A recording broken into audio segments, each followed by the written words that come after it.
लक्ष्मीः भार्यां रक्षतु भैरवी मार्गं क्षेमकरी रक्षेत् विजया सर्वतः स्थिता रक्षाहीनं तु यत्स्थानं वर्जितं कवचेन तु तत्सर्वं रक्ष मे देवी जयन्ती पापनाशिनी पदमेकं न गच्छेत्तु यदीच्छेत् शुभमात्मनः कवचेनावृतो नित्यं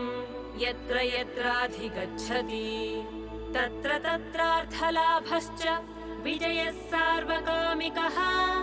यं यं कामयते कामं तं तं प्राप्नोति निश्चितम् परमैश्वर्यमतुलं प्राप्स्यते भूतले पुमान् निर्भयो जायते मर्त्यः सङ्ग्रामेष्वपराजितः त्रैलोक्ये तु